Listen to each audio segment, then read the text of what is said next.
Assalamualaikum warahmatullahi wabarakatuh.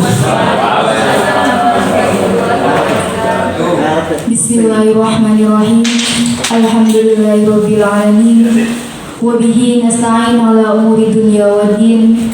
Wassalatu wassalamu ala asyrafil anbiya'i wal mursalin wa ala alihi wa sahbihi ajma'in.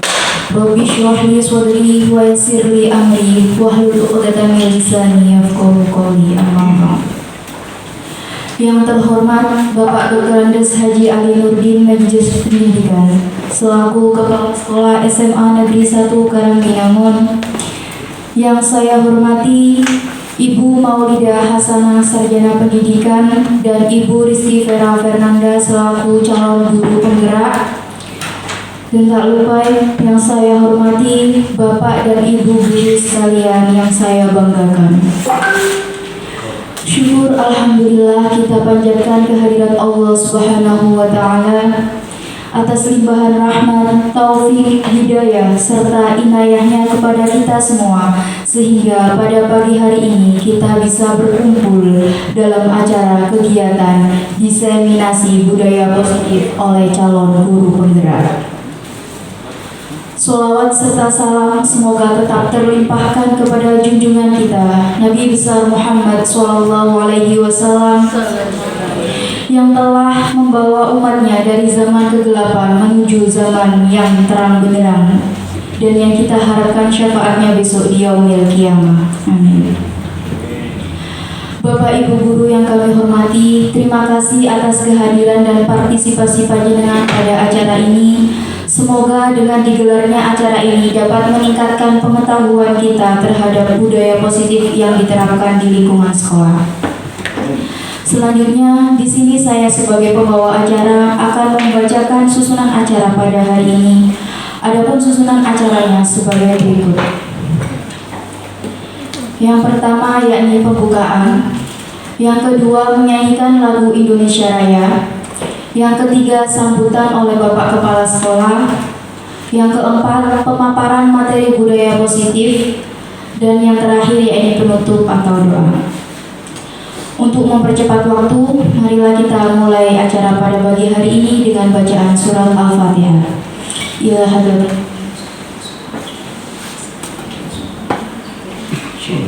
Al-Fatihah.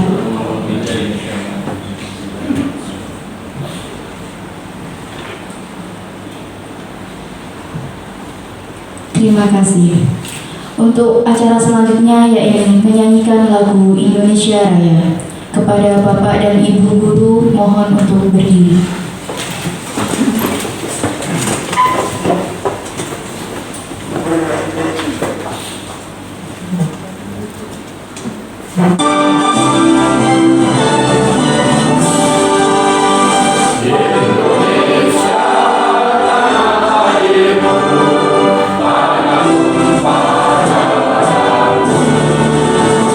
Di sana aku berdiri,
Bapak Ibu dipersilakan duduk kembali.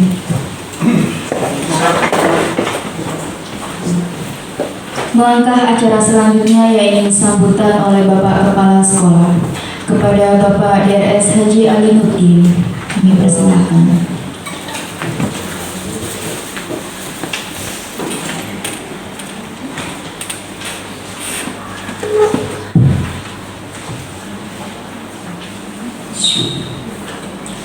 Assalamualaikum warahmatullahi wabarakatuh.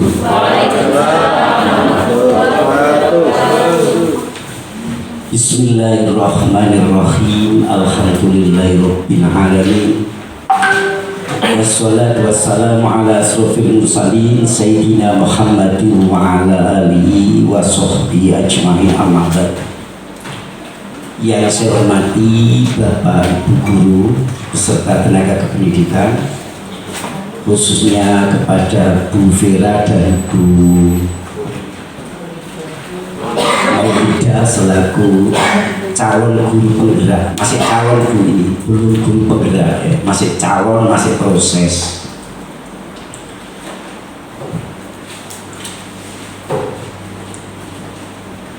Yang pertama, mari kita memanjatkan puji syukur kehadirat Allah Subhanahu wa Ta'ala atas segala nikmat karunia yang telah diberikan kepada kita, utamanya nikmat kesehatan dan kesempatan.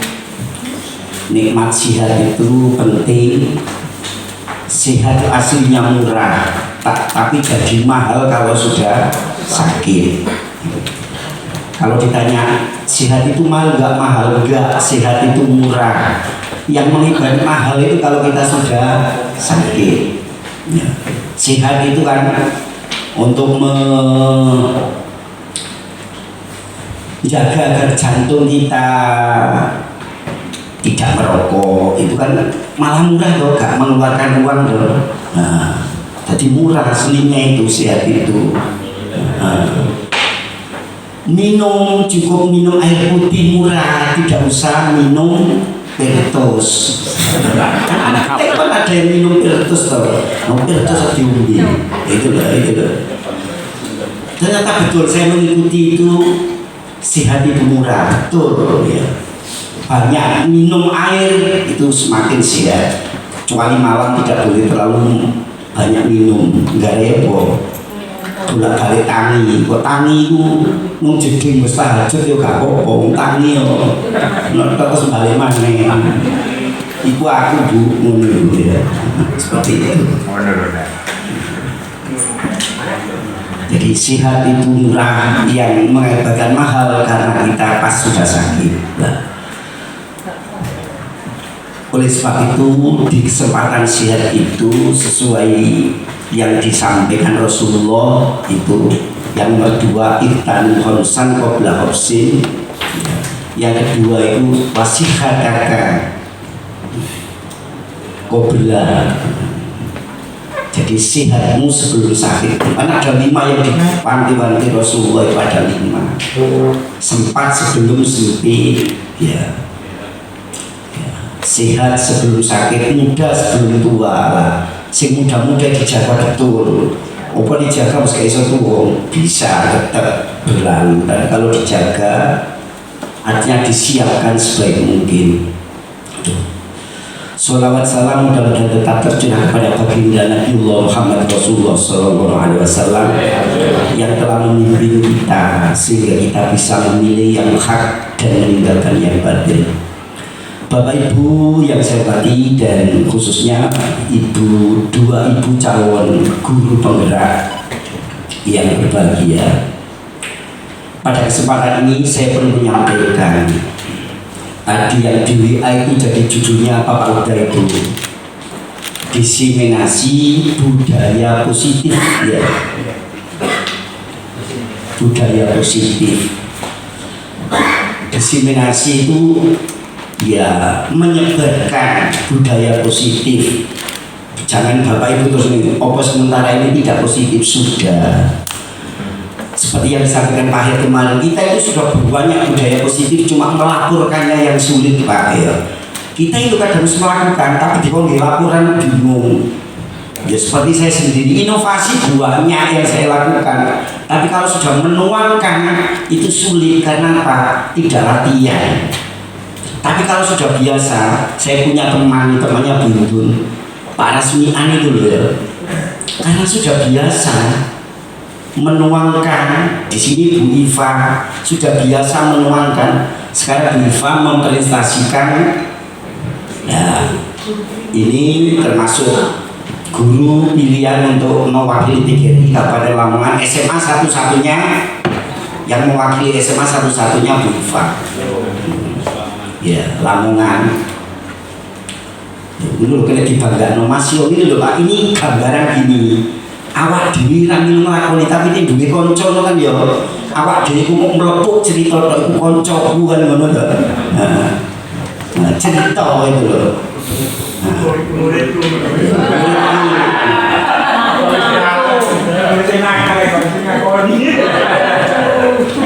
Pak Inul ke Surabaya. Pak Inul seneng cerita karena apa? Persela di puncak klasemen Liga 2. Gitu loh ya. Nah, ayo kita bangga di lingkungan kita meskipun kita tidak bisa melakoni seperti yang saya sampaikan dulu Pak Muflik. Kalau kita tidak bisa membahagiakan orang lain, kita jangan sampai menyusahkan orang lain. Ini penting ini.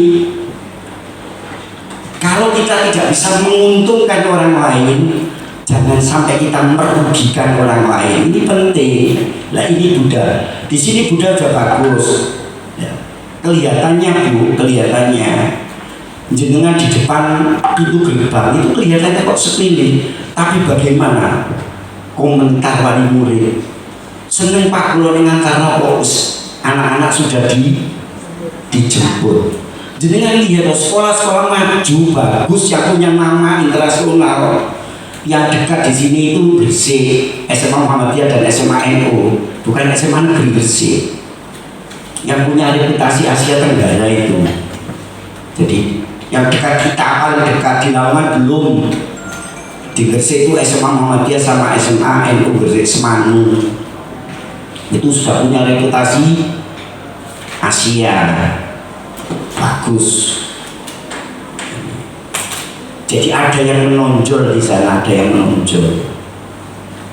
Dulu di Lamongan itu ada BPPT waktu itu ya. SMA, BPPT bahkan daerah sini banyak yang sekolah di sana. Karena pada waktu itu ada satu yang menonjol kebiasaan baik itu karya tulis. Tapi sekarang itu hilang, ikonnya hilang, itu hilang. Lah, apa yang mau kita angkat di sini yang bisa menonjol itu? Dan itu harus kita latih dari sekarang. Saya cerita sedikit Ibu. Mempersiapkan diri yang sederhana itu ternyata penting sekali. Satu contoh ya, saya cerita tentang saya dan cerita tentang satu orang tokoh. Saya pada waktu KKN di Blitar. KKN dulu saya 3 bulan Pak. Saya 3 bulan KKN itu. Di sana itu ada budaya baik, tapi tidak ditunjang oleh pengetahuan. Ya, di sana itu lucu, satu desa itu hampir semuanya. Saya nggak ketemu orang puasa di desa itu, di lereng Gunung Kawi. Saya kunjung itu mesti dikasih kopi karena di sana tempatnya kopi, kebun kopi. Lucu, kok nggak ada yang puasa ya? Yang saya tahu itu hanya Pak Mudin yang puasa itu. Pak Mudin itu bapaknya menjadi carik, jadi anaknya menjadi itu tokoh, hanya itu saja. Saya ke sana, di sini nggak ada yang ya hanya satu keluarga saya ini yang puasa. Di sana itu ada budaya yang sama dengan di sini, rutin keluarga itu tiap malam Jumat Pak. Jadi budaya doa itu loh Pak. Yo gak ono sing sembahyang, tapi ono tahlilan. Jadi sing sunah dilakoni, sing wajib enggak. Yang mimpin itu bukan Pak Mudir itu, yang mimpin itu ternyata buku yang kedua itu buku besar, buku besar. Tulisannya itu Latin Pak, bukan Arab. Jadi ilakan berarti Nabi Mustafa, ini tulisan Arab. Saya ini teman saya Suyono fisika yang di LPMT itu, Pak ini Pak Alimuddin itu bisa. Terus saya itu diberi buku itu, disuruh mimpin. Terus buku itu saya tutup, saya mimpin lesan. Begitu saya mulai mimpin itu 1, 2 hari, 3 hari, satu desa namanya Desa Pelausan di Blitar itu sudah rumorku ternyata si Laka itu kiai orangnya. Lah iso maca tahlil tok jare kiai.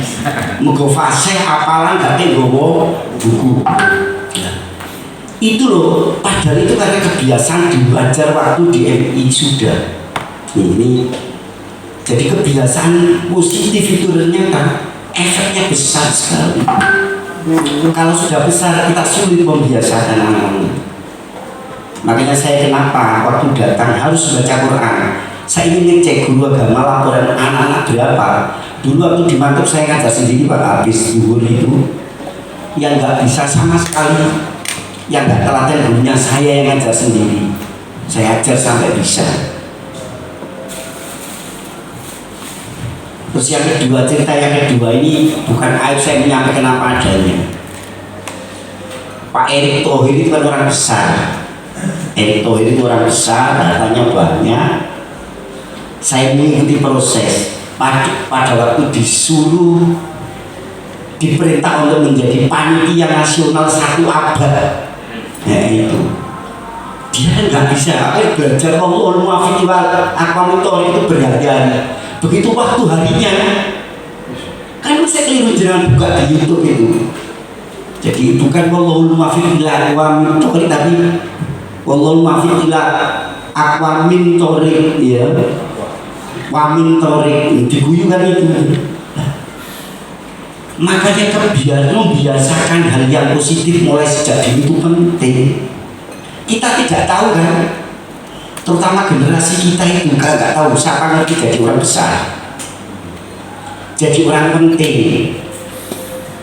Nah sekarang itu masyarakat yang melihat pertama kan dari penampilan, istilahnya performanya dulu dilihat. Kalau cara ngomongnya, cara tingkah lakunya juga bagus, insya Allah yang lain nanti dilihat di belakang. Tapi kalau dilihat utama saja, pertama sudah melakukan kesalahan, itu kok gitu, nah seperti ini. Satu contoh gini, makan sambil berjalan itu kan boleh kan, tapi tidak baik kan, tidak baik. Misalnya Pak Uda margoannya terus mangan ketan di mulut melaku kira-kira, yuk gak apa-apa. Tapi kira-kira piye? Wong piye kira-kira? Pak Uda ini mulai kapan ibu?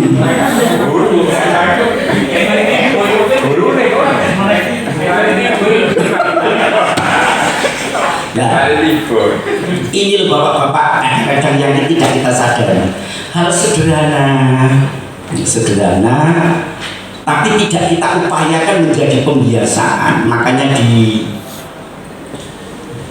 yang disampaikan di LPMT dulu itu kan gini. Pertama itu paksa. Paksa itu dalam bahasa yang tanda petik, bukan paksa yang negatif, tidak. Paksa yang kedua itu bisa. Ya. Yang kedua itu, yang ketiga terbiasa, akhirnya jadi budaya. Kalau sudah budaya bagus. Seperti ini loh Pak. Cita-cita. Saja nih gak terawih kan gak apa-apa nih poso kan. Tapi kadang mesti tahu sholat belas sih loh ya. Melu terawih, melu sholat yo karena sudah budaya kan. Budaya yang lain itu apa ater-ater, apa ngerti atau Bu Siti ater-ater cinjo. Itu kan budaya. Karena saya dibilang budaya bagus. Seperti itu. Kalau asalnya kan terpaksa dulu. terpaksa dulu. Akhirnya bisa, terus terbiasa, akhirnya saya jadi budaya. Sama dengan kita berinfak. Seperti desa saya itu Pak, yang namanya infak itu sudah budaya betul. Jadi di kegiatan itu mesti saldo, nggak pernah kurang, banyak saldonya. Kegiatan itu misalnya habis 22 juta, itu lebihnya selalu juta, karena sudah di budaya. Dulu di awal-awal saya merintis, ya mabuk, sekarang sudah menjadi budaya. Terus ada kerja bakti di gang, yang namanya makanan atau rokok itu mesti lebih, karena sudah menjadi budaya. Budaya itu tidak melihat itu mampu atau tidak. Saya pada waktu pernah dinas di daerah Do, karena budaya. Nek Rioyo gak ada orang pulang, tapi riwayatnya itu pulang semua. Saya pernah Pak Haji lihat menjadi khotib sholat Idul Adha di lapangan. Saya imami di sebelah sini itu jalan. Jadi saya kan menghadap ke jalan. Pas saya imami sholat hari Idul Adha itu, orang putri budal tandur, sing lanang pun sapi biasa. Nah yang sholat itu hanya siswa dan guru-guru sama pegawai yang pendatang, bukan asli situ. Gak ada. Waktu hari raya itu saya tanya ternyata berapa di masjid itu yang kurbanannya 1 kambing itu. Dosanya besar, kambingannya 1 kan, pedusnya mencer bisa. Iya, ini karena apa? Kebiasaannya sebenarnya. Tapi kalau sudah waktunya dengan ya luar biasa. Jadi beli kambing, beli ayam. Saya itu sampai pegel karena apa? Termasuk diundang untuk menyembelih itu. Nah, yang lucu itu ketuanya dengan itu guru agama asli Kediri Pak, guru agama SD, namanya Pak Sodik. Dan yang keren cuma pakai kayu itu. Ya, Pak Sodik, guru agama SD. Saya pas di masjid Pak Sodik, mungkin apa Pak Ali? Jangan guru agama, terus ketuanya berangkat niku pripun niku. Kulo niki nasional paling nek jenengan iki neten kulo yo mboten nasional namanya PKI baru. Dianggap nasional itu harus bisa melakukan maksiat, bukan itu nasional itu. Orang-orang lama kan masih itu. Jadi gak sholat itu dianggap nasional. Oh gak sholat Pak, aku nasional Pak, ya keliru itu. Tapi sekarang sudah tidak Pak, dulu seperti itu. Gak kosong Pak, aku nasional Pak, gak nasional itu PKI. Seperti itu. Lah, ini loh kebiasaan baik itu memang ya positif namanya. Itu kan tergantung latihan. Dan alhamdulillah omongan itu yang dulu di selatan itu budaya positifnya kurang, sekarang itu sudah bagus dan bahkan melebihi dari yang utara. Nah, itu dimulai dari kebiasaan. Itu namanya budaya positif. Di sini sudah bagus, ada ya peringatan, terus kita kegiatan ada bersama-sama. Ini gotong royong. Jadi di P5 itulah, itu sudah kita praktekkan semua. Ya banyak lah, tinggal kita nambah dan monggo nanti ini. Terus yang terakhir harapan kami. Nih, ini ada pendaftaran CGB periode 11 ya. Nah, saya mohon Bapak Ibu guru yang kelahirannya di atas 74 ya, jadi 74 ke atas monggo daftar. Jadi makanya Bu Siti Khotimah barang yo. Bu Siti Khotimah gak tak WA wong ini. Bu Indo yo gak tak WA, Bu Musto gak tak WA.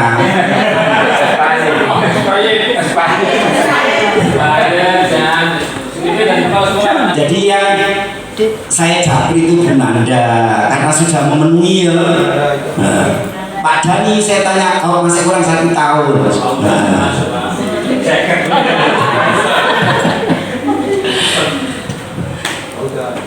Jadi yang guru-guru ada Pak Rizal, ya monggo, ayo berangkat semuanya, ya.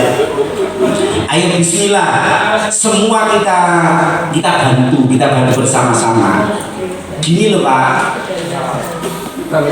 kita semua sudah bagus. Kalau di daerah kita, di lingkungan kita itu banyak yang bagus, ya artinya banyak kaya, kan senang kita. Banyak angpau pada waktu musik, pada waktu hari raya gitu. Harapan saya seperti itu. Pak Fatah belum bisa kan? Belum bisa, kan syaratnya itu 5 tahun.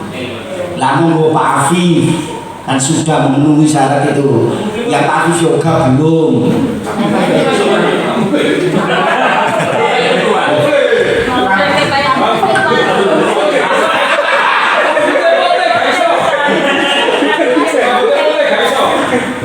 Bu Erna masih bisa, Bu Erna ini. Loh, bisa Pak Bu Rahayu juga bisa Mas ya.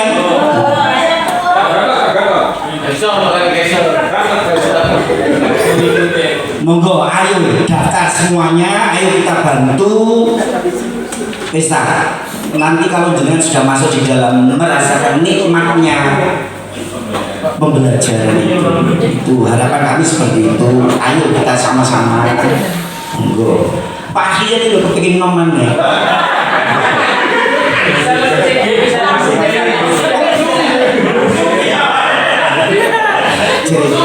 Jadi Pak Akhir itu gak biaya kalau program ini.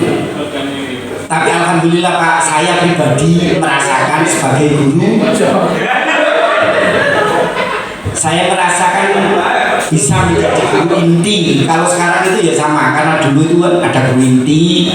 Jadi alhamdulillah saya termasuk gentle nepotisme Pak. Ya karena ini saya sering ke Jakarta, akhirnya kan saya nggak tahu Pak ada program ini, saya bilang oh iya, tahu-tahu ada surat turun. Pak Kusmadi kan nanya, Ji, ya kan kok oleh ini kok dibicarain mbok karo ini, termasuk min haisulat taksib ya, haisulat taksib. Dan gini Pak, bukan itu tujuan utama. Saya jadi guru inti itu jadi keempat tahu provinsi di Indonesia karena gara-gara jadi guru inti, bisa terbang ke sana kemari tanpa biaya dibiayai pemerintah itu waktu itu. Dan saya juga enjoy saja. Jadi untuk diseminasi menyampaikan K13, bukan K13, KBK dulu. KBK dulu. Itu ya, jadi kita siapkan terutama yang masih muda. Jangan gini loh ya, kalau kita puas dengan keadaan sekarang itu tidak ada tantangan. Tidak ada tantangan. Istilahnya katanya Omai Rama itu kemapanan. Mapan ya semapan ya, terus kalau sebenarnya ya semapan turun. Seperti itu. Jadi, ini loh Bindun ini pernah dapat hadiah untuk apa? Peninjau Olimpiade Nasional di Kalimantan. Gara-gara beliau saya kirim sama Pak Edi ya, fisika untuk pelatihan nasional di Bandung dengan itu. Ternyata peserta terbaik itu kedua-duanya ya dari omongan Pak Edi itu fisika ya, kebetulan kami yang ini kan sekolah kami mendapat prioritas untuk pengiriman pelatihan guru nasional semua pelajaran. Nah di antara sekian itu alhamdulillah Bindun sama Pak Edi sekarang pindah ke Madiun itu mendapat nilai postek terbaik, jadi mendapat penghargaan untuk peninjau Olimpiade Nasional di Kalimantan pada waktu itu. Ya disambut barang Pak pesawat gak bayar. Nah, ini karena apa? Karena kita punya kemampuan, ya, kok punya kompetensi lah seperti itu. Nah, banyak penghargaan, insya Allah seperti itu. Itu Bapak Ibu yang perlu saya sampaikan sebagai spirit untuk kita semua. Jadi tua umurnya tapi semangat tetap muda seperti Pak Kiai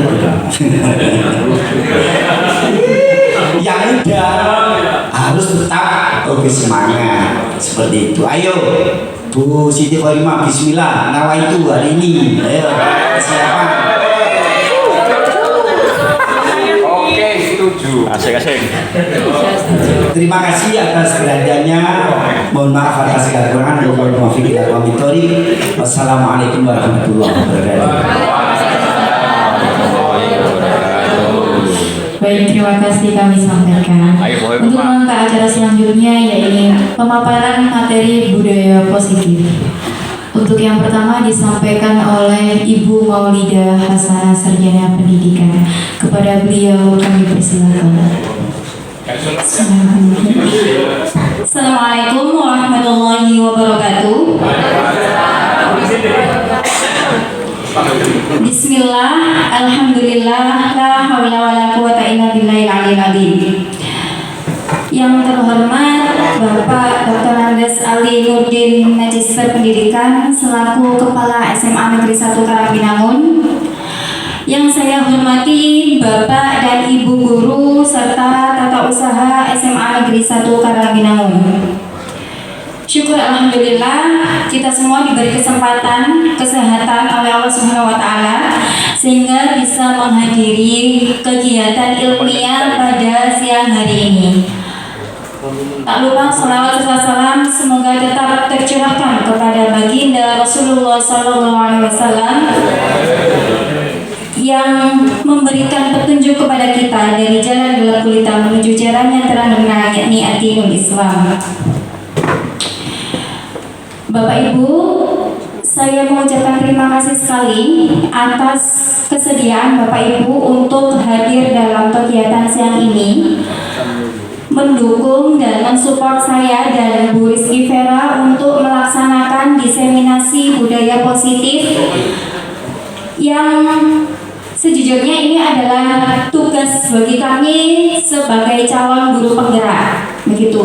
Namun kami berdua berharap dari kegiatan yang kami lakukan siang ini dapat memberikan dampak positif, kemudian bermanfaat, terkhusus bagi kami berdua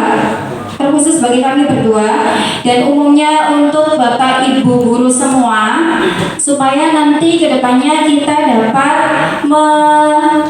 menebalkan budaya positif yang ada di sekolah kita tercinta ini.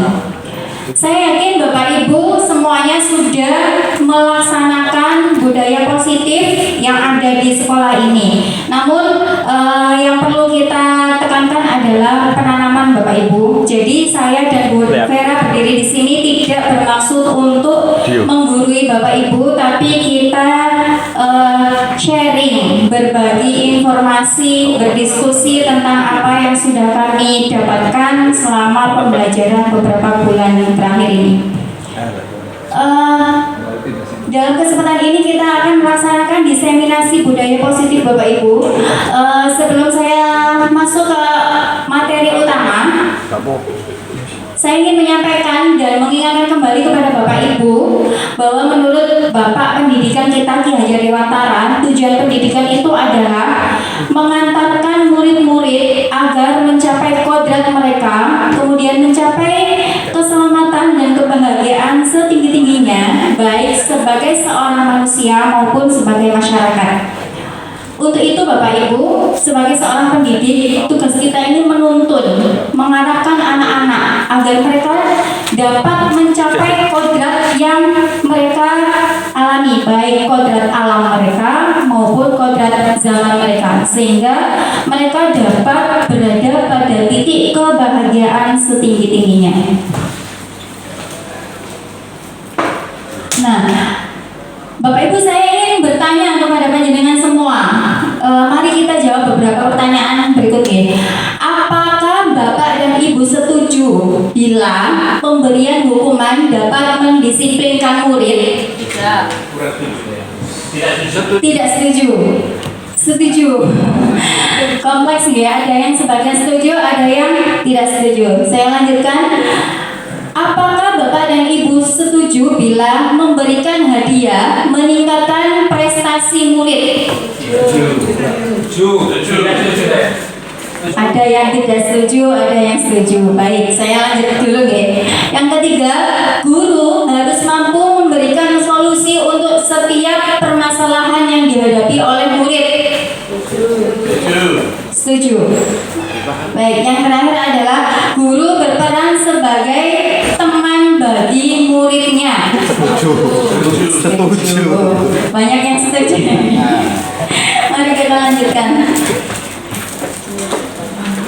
Nah, ini Bapak Ibu budaya positif yang nanti akan kita sharingkan bersama-sama. Jadi ada 6 komponen dalam budaya positif, diantaranya disiplin positif dan kebajikan universal, kemudian hukuman, penghargaan dan restitusi, keyakinan kelas, kebutuhan dasar manusia, 5 posisi kontrol, serta segitiga restitusi. Dari 6 ini saya yakin Bapak Ibu guru sudah paham, tapi barangkali ada yang masih terdengar asing Bapak Ibu.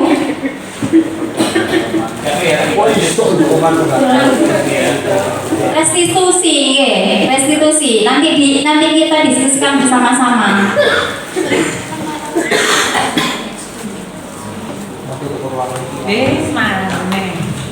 Nah, sebelum masuk ke inti pembahasannya lagi, coba kita bermain-main terlebih dahulu Bapak Ibu biar lebih rileks gitu ya, biar lebih enak nanti diskusinya. Nah, saya punya permainan namanya cobalah buka. Ini nanti dilakukan berpasang-pasang. Jadi ada yang berposisi sebagai si A nanti tugasnya adalah menggenggam tangannya seerat mungkin. Bayangkan bahwa di dalam genggaman panjenengan ini nanti sesuatu yang sangat berharga bagi panjenengan yang harus panjenengan jaga dan tidak boleh diberikan atau diambil oleh orang lain.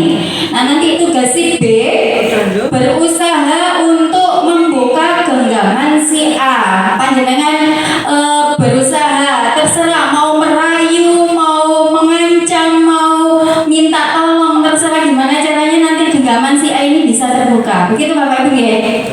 Monggo, silakan kita coba. Yang sudah berpasangan, nanti yang belum berpasangan berarti sama belakangnya nih. Monggo, satu saja nih yang digenggam. Satu. Ya, nanti yang sebelahnya berarti berposisi sebagai si B untuk membuka genggaman pasangannya. Coba gimana digenggam? Nah, satunya coba buka bulu dengan yang oh ya. Nah, ya.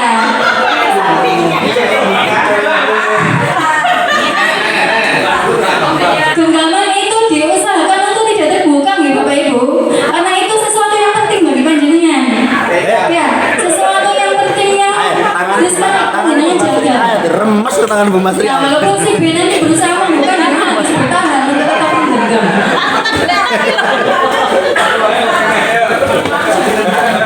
Sudahkah? Sudah dicoba semua? Oke, tepuk tangan untuk kita semua Bapak Ibu. Baik.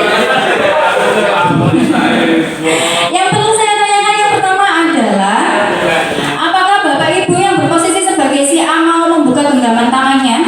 Mau. Berarti tidak mendengarkan punya tadi, padahal itu harus disimpan ya, dipertahankan. Oke, tidak mau. Apakah mungkin genggaman tangan itu tadi bisa terbuka? Mungkin saja. Apakah panjenengan menggenggam dan membuka tangan itu atas kehendak sendiri atau paksaan dari temannya tadi? Nonton sing galuk dah.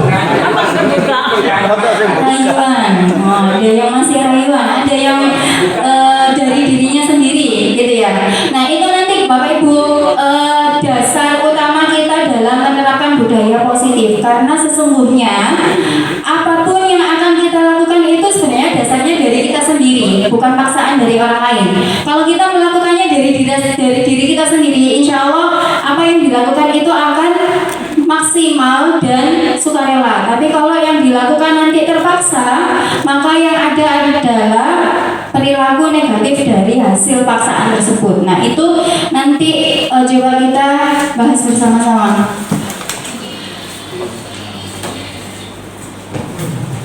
Nah ini pergeseran paradigma Bapak Ibu Guru dari teori kontrol.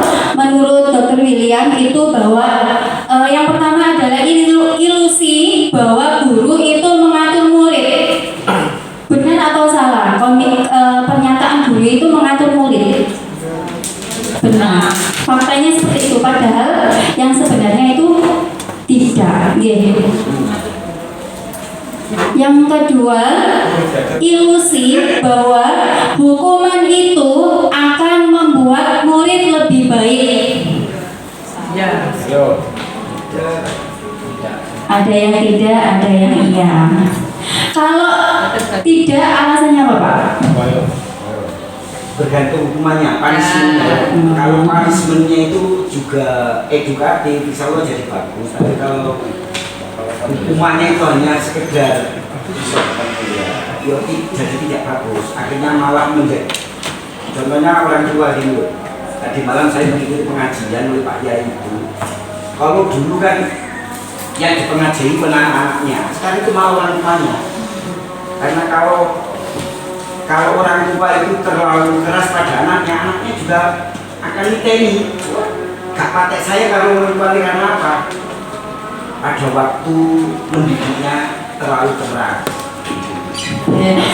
Beri tepuk tangan untuk Bapak Kepala Sekolah kita Bapak Ibu.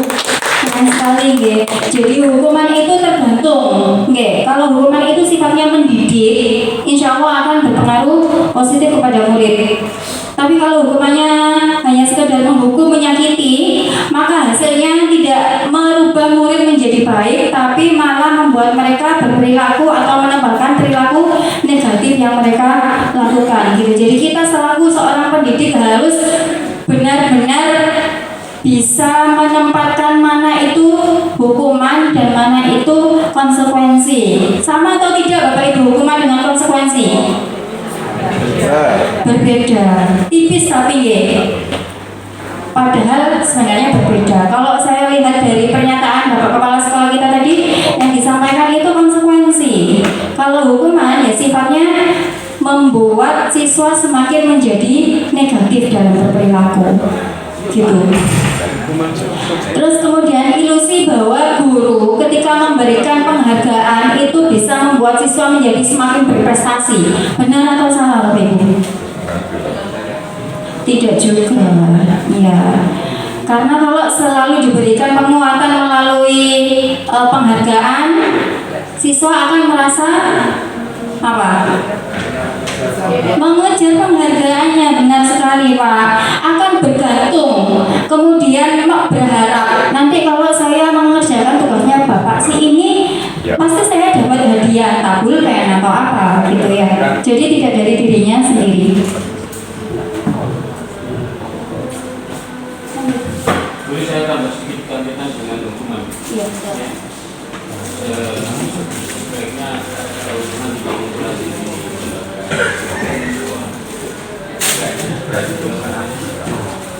konsekuensi dan kalau perlu itu terapi. Jadi bagi siswa-siswa yang sedang sakit melanggar itu kan dianggap sakit.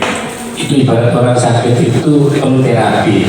Terapi itu tahap awal ringan, kemudian agak berat. Kalau memang sakitnya agak berat, terapinya juga ke rumah sakit yang lebih berat. Itu ilustrasi kita. Jadi sedikit demi sedikit marilah kita coba hukuman, kata-kata hukuman itu hilang dari lembaga pendidikan. Yang ada hanya konsekuensi. Jadi saya kalau melakukan ini, konsekuensi saya nanti ini. Saya lupa pakai konsekuensi saya pasti dipanggil Bapak Guru, pasti dipanggil ketertiban, pasti dikembalikan ke orang tua kalau sudah berat sekali. Saya kira itu tambahan saja. Terima kasih Pak Ahir tambahnya luar biasa sekali. Oke, jadi sebisa mungkin kita mencoba untuk merubah mindset dari menghukum menjadi memberikan konsekuensi, gitu Bapak Ibu ya, supaya siswa yang sudah melakukan kesalahan itu tidak mengulangi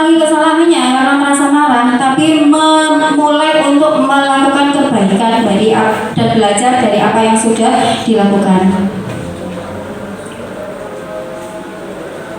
Nah ini, kalau kita menghukum Bapak Ibu, itu fokusnya ke stimulus respon. Tapi kalau kita memberikan konsekuensi, itu fokusnya nanti ke teori kontrol. Nah kalau ke stimulus respon, realitas atau kebutuhan kita itu sama. Jadi mindsetnya orang itu, saya itu sama dengan orang yang lain. Padahal sesungguhnya setiap orang itu punya realitas yang berbeda.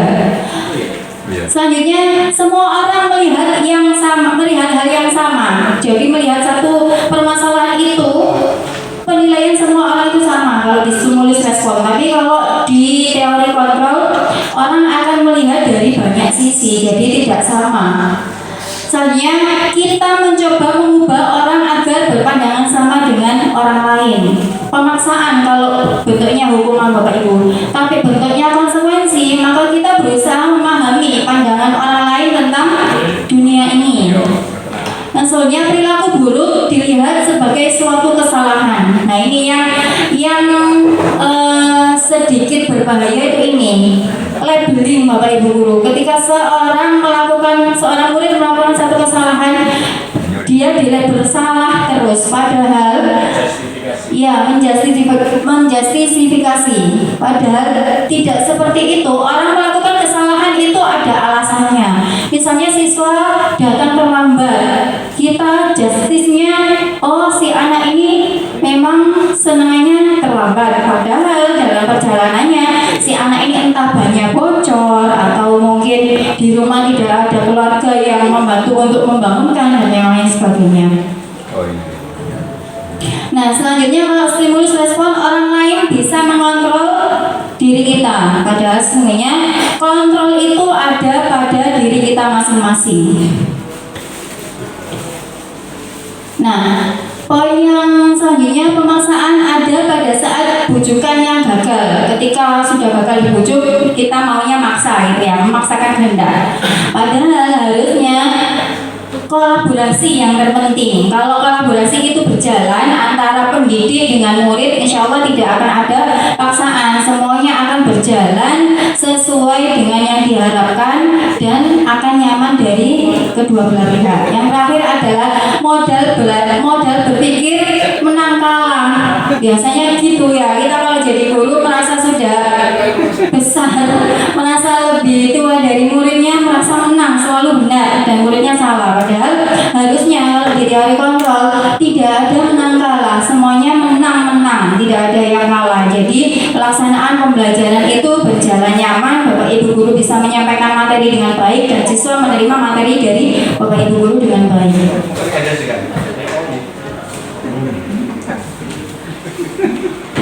Nah, ini budaya positif. Dalam rangka menciptakan lingkungan positif, seorang pendidik hendaknya memiliki kemampuan dalam mewujudkan budaya positif di sekolah. Saya yakin Bapak Ibu guru sudah menerapkan ini, hanya saja mungkin tinggal penebalan di beberapa aspek yang perlu diperbaiki. Tujuannya adalah agar terbentuk murid yang berkarakter, berdisiplin, santun, jujur, peduli, tanggung jawab, dan merupakan pembelajar sepanjang hayat sesuai dengan standar kompetensi lulusan yang diharapkan. Standar kompetensi lulusannya apa Bapak Ibu? Profil pelajar Pancasila, ya. Jadi kita bisa mengantarkan anak-anak takwa kepada Tuhan, punya kemandirian, kreativitas, kepemimpinan. Ada 6 itu Bapak Ibu guru. Nah ini disiplin positif dan nilai-nilai kebajikan universal.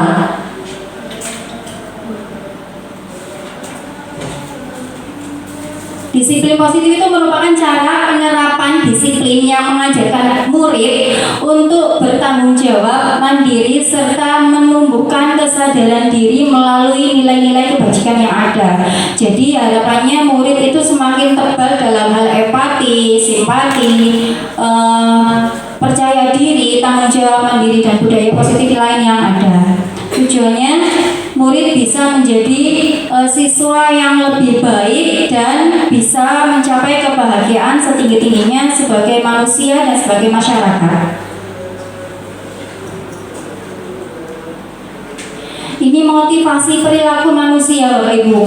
Yang pertama untuk menghindari ketidaknyamanan atau hukuman. Kalau panjenengan berada di keadaan yang tertekan, nanti coba kita identifikasi jenengan ada di yang mana di antara tiga ini.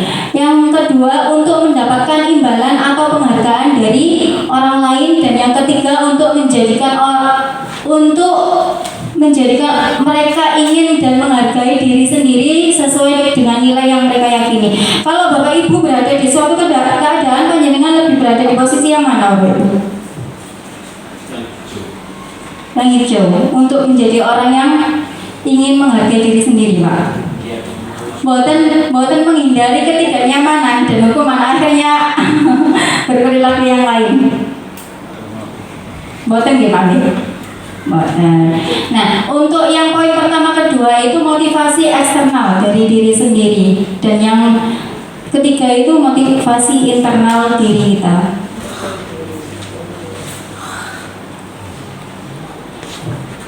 Disiplin positif itu merupakan cara penerapan disiplin yang mengajarkan anak murid untuk bertanggung jawab dan mandiri serta menumbuhkan kesadaran diri melalui nilai kebajikan. Nah, yang selanjutnya Bapak Ibu ini hukuman, penghargaan, dan restitusi.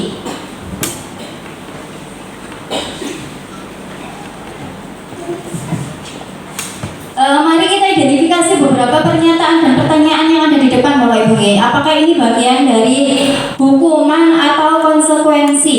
Yang pertama adalah lari mengelilingi lapangan basket 2 kali karena terlambat hadir di sekolah. Hukuman apa konsekuensi Pak? Hukuman. Selanjutnya yang kedua, membersihkan coretan yang dibuatnya di meja tulis. Konsekuensi. Ketiga, lari mengelilingi lapangan basket 2 kali. Oh, ini sama ya. Yang keempat, membersihkan tumpahan air di meja tulis karena tersenggol pada saat belajar. Konsekuensi. Oh iya, saya ulang berarti. Yang ketiga, lari mengelilingi lapangan basket 2 kali karena terlambat 10 menit untuk pelajaran PJOK. Konsekuensi. Oke. Yang saya lanjut kelima ya, kehilangan 10 menit jam istirahat untuk mengerjakan tugas karena terlambat datang dan tertinggal pelajaran. Konsekuensi. Keenam, mencatat 100 kali di dalam buku kalimat saya tidak akan terlambat lagi karena terlambat ke sekolah. Hukuman apa konsekuensi? Hukuman. Yang ketujuh, terlambat hadir di pembelajaran dari 15 menit dan diminta untuk tinggal 15 menit sesudah kelas usai untuk membahas ketertinggalan pembelajaran. Konsekuensi. Jadi kita sudah bisa ya Bapak Ibu membedakan mana itu hukuman dan konsekuensi.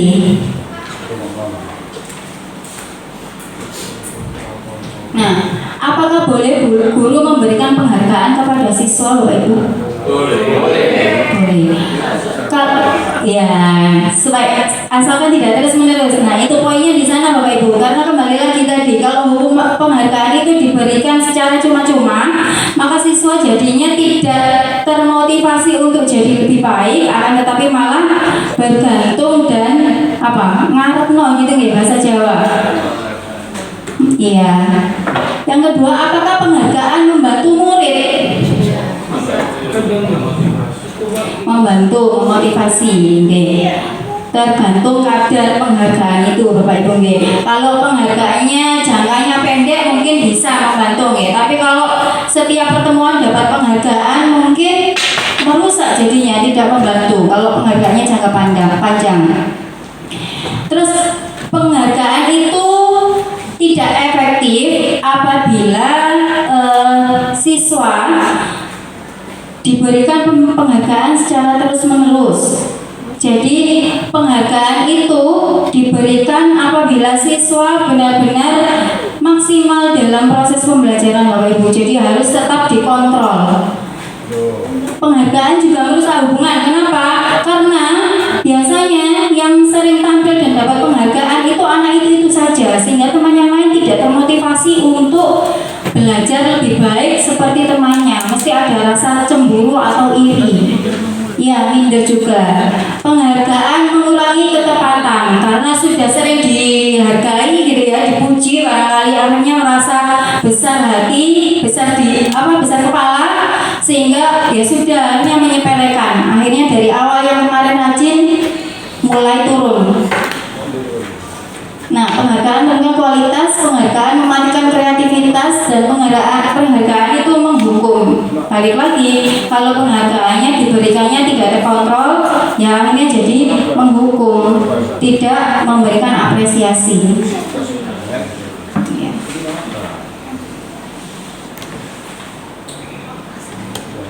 Nah ini Bapak Ibu, tadi saya sudah mengawali dengan coba kita rubah mindset atau pola pikir kita dari menghukum ke pemberian konsekuensi, dan mungkin langkah selanjutnya bisa diarahkan ke restitusi. Restitusi itu merupakan kolaborasi Bapak Ibu yang mengajarkan murid untuk mencari solusi masalahnya sendiri. Jadi kita itu bekerja sama dengan murid, gitu ya. Tidak ada gap antara murid dan guru saat menyelesaikan permasalahannya. Nah itu tujuan restitusi ya, bukan untuk menebus kesalahan namun untuk belajar dari kesalahan. Restitusi memperbaiki hubungan, kemudian tawaran bukan paksaan, restitusi menuntun, dan restitusi mencari kebutuhan dasar yang mendasari tindakan. Nanti akan dipertebal oleh Bu Vera di materi selanjutnya.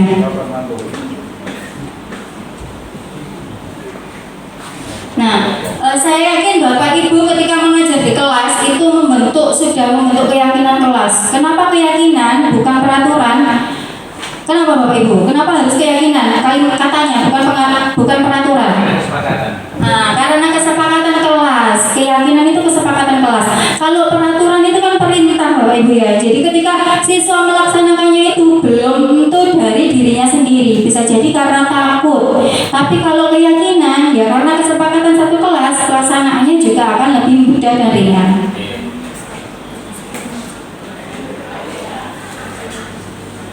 Nah, ini tadi yang sudah saya bahas nanti.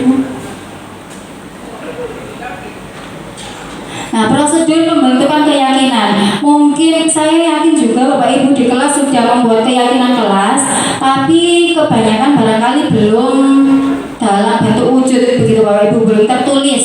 Nah, barangkali ini nanti bisa dijadikan gambaran atau mungkin pengalaman ke depan dalam mendampingi siswa di kelas dalam menyusun keyakinan kelas di saat Bapak Ibu menyampaikan pembelajaran. Yang pertama, mempersilakan murid untuk bercurah pendapat. Jadi karena keyakinan itu bagian dari kesepakatan kelas, silakan panjenengan memberikan kesempatan ke semua murid untuk berpendapat apa yang akan diyakini di kelas tersebut. Yang kedua, mencatat semua masukan dari murid. Yang ketiga, menyusun keyakinan kelas sesuai dengan prosedur pembentukan keyakinan. Kemudian yang keempat, ditinjau kembali apakah keyakinan yang sudah dibuat itu sudah sesuai dengan karakteristik yang ada di murid, sudah menampung semua pendapat yang ada di murid. Kemudian yang kelima, tinjau keyakinan ulang secara bersama-sama. Dan yang keenam, keyakinan kelas yang sudah terbentuk itu supaya bisa diingat dengan baik, itu nanti bisa ditulis atau ditempel di ruang kelas masing-masing, begitu Bapak Ibu.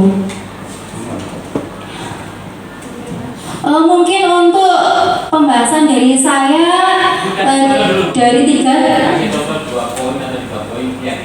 Oke. Misalnya seperti ini, ketika seorang guru masuk ke kelas, kemudian ada siswanya yang masih mengenakan baju olahraga, sedangkan keyakinan kelasnya guru dan siswa sudah sepakat tidak mengizinkan atau tidak berkenan untuk mengenakan baju seragam di jam mapel tersebut, begitu. Misal itu satu. Terus yang kedua, barangkali guru dan siswa punya kesepakatan nanti kalau jam masuknya sudah waktunya, kalau sampai terlambat 5 menit maka siswa tidak diizinkan mengikuti pembelajaran, atau kalau terlambat 5 menit maka siswa harus meminta surat izin ke guru piket untuk izin masuk ke dalam kelas. seperti itu Pak, contoh keyakinan kelas.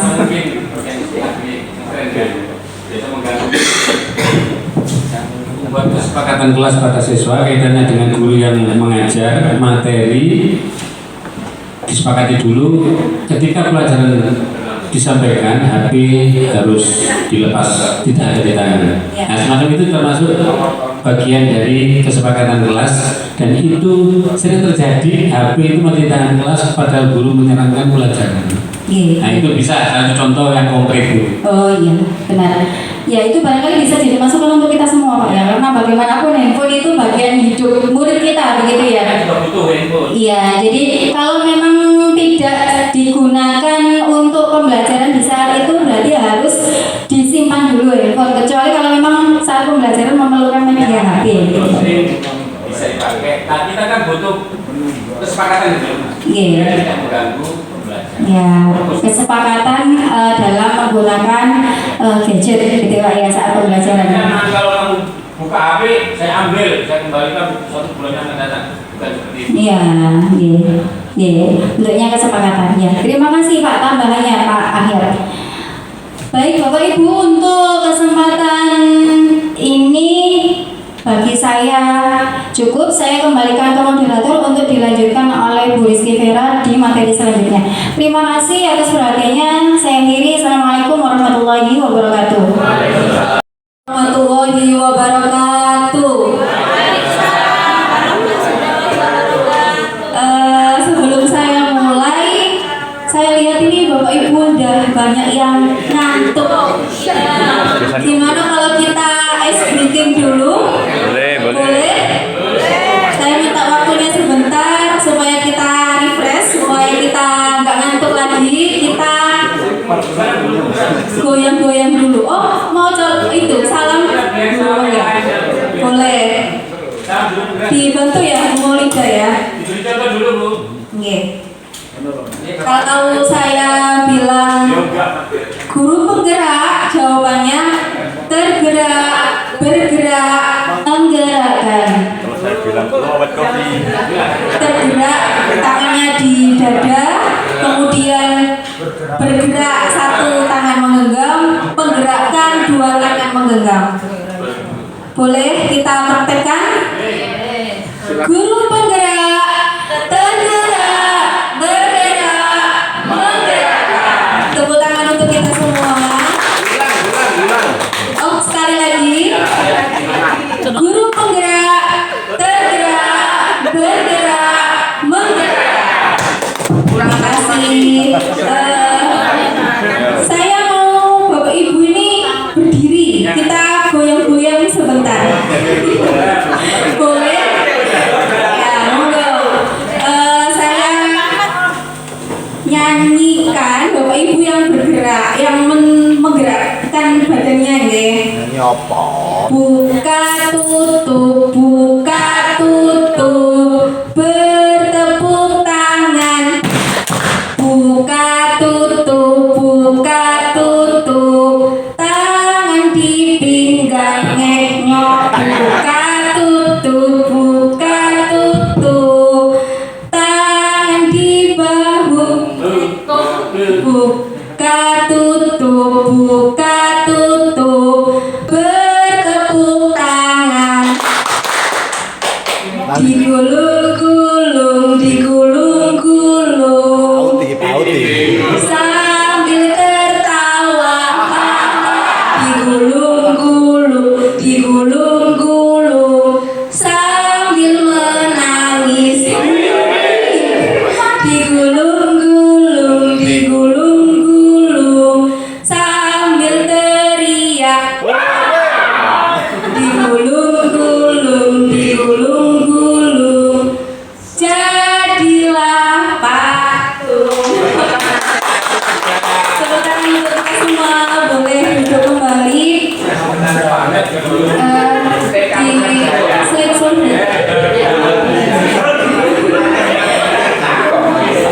Ini saya akan melanjutkan materi yang tadi sudah disampaikan oleh Bu Maulida.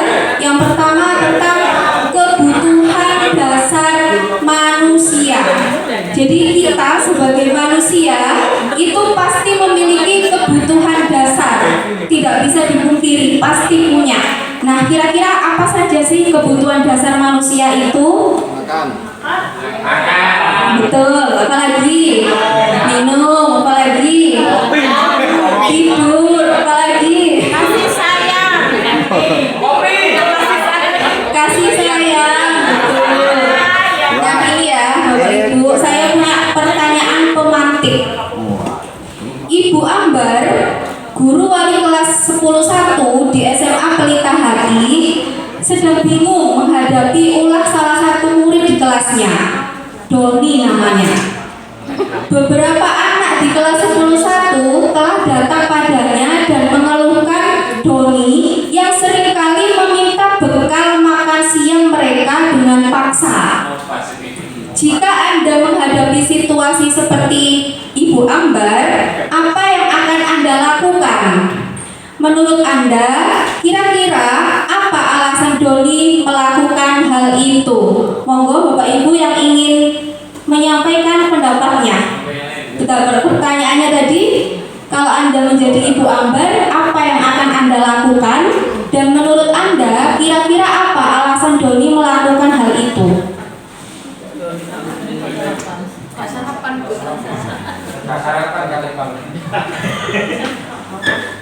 Untuk Ibu Ambar memberikan solusi, memberi makan, bagaimana Doni bisa makan supaya tidak ngompas lagi. Yang kedua, Doni dua alternatif. Mungkin tidak ada yang dibuat sarapan karena tidak punya di rumah, atau mungkin karena tergesa-gesa, dan karena yang kedua mungkin karakternya Doni itu suka meminta-minta. Nah, itu perlu ditanya oleh Ibu Ambar Doni. Katakan kucing lah bahasanya CGP sekarang dengan Doni. Apakah terjadi apa di rumah, dan bagaimana sebenarnya Doni sampai sering meminta kepada temannya. Terima kasih Pak Ahya. Satu lagi pendapat yang lain, ibu-ibu, monggo. Bu Mawiyah tadi sepertinya menjawab. Terima kasih. Kalau saya jadi Ibu Ambar, kemungkinan Doni itu ibunya kerja, jadi nggak ada yang masak pagi-pagi, makanya nggak bawa bekal. Makanya dia minta bekal pada teman-temannya. Maka saya akan bawakan dia bekal. Tepuk tangan untuk Bu Mawiyah. Persis guru ini kok. Sampun. Bu saya Bu. Satu lagi, monggo. Tapi ini gurunya sih ngono.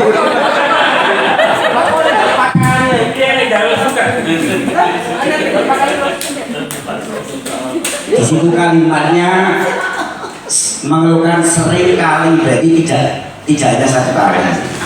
Maka itu harus ada solusi dua. Yang pertama jangka pendek dan jangka panjang. Jangka yang pendek pertama, Doni saya panggil, saya ajak ke warung atau pokoknya diberikan makan. Pertama itu dulu, jadi tidak langsung. Setelah itu mungkin barangkali setelah itu saja sudah, nanti itu juga kita tidak perlu makan dulu. Jadi tidak perlu ditanya dulu. Begitu satu kali sudah pernah saya beli, ternyata sudah tidak ada laporan, berarti kan sudah berhenti, tidak perlu kita lanjutkan. Ternyata setelah kita ajak makan, kita beri makan, besok masih ada laporan lagi, perlu kita kucing tadi. Ini berarti ada masalah. Jadi mesti ada masalah. Mungkin itu memang di rumah tidak ada yang dimakan. Terus yang kedua mungkin itu wataknya, dan itu perlu solusi itu. Jadi jangka pendek dulu. Itu tadi kalau sudah dibeli ternyata siswa sudah ada laporan, berarti kan sudah berhenti sudah. Itu. Terima kasih. Terima kasih Bapak. Ya, ada 3 jawaban tadi. Lanjut Bu Maulida. Nah, sekarang kita analisis. Jadi kebutuhan dasar manusia itu bukan hanya siswa aja. Tadi sekata Pak Mufid di belakangnya Uti, piye nek guru nih. gurunya kita juga itu juga membutuhkan 5 kebutuhan dasar manusia ini. Coba kita analisis. Yang pertama, kebutuhan bertahan hidup. Jadi pada dasarnya kita sebagai manusia ini pasti ingin untuk bertahan hidup. Iya, baik itu dari segi psikologis ya, kita ingin punya rumah, kita ingin punya pakaian yang bagus, yang layak. Kemudian dari segi biologis juga kita ingin makan, kita ingin nikah kata Bu rumah ya. Kemudian dari segi psikologis pun juga gitu, kita juga ingin merasa aman kan seperti itu. Baik itu kita sebagai guru ataupun sebagai siswa juga sama. Nah, dari kisahnya Doni tadi, kira-kira tadi Pak Afiat, Bu Muawiyah menjawab bahwa jangan-jangan Doni ini lapar gitu ya, lapar nggak bawa bekal sendiri sehingga dia meminta-minta punyanya temannya. Berarti itu dia belum terpenuhi kebutuhan dasarnya yang bertahan hidup sehingga dia melakukan hal itu. Nah, kebutuhan dasar manusia yang kedua adalah kasih sayang dan rasa diterima.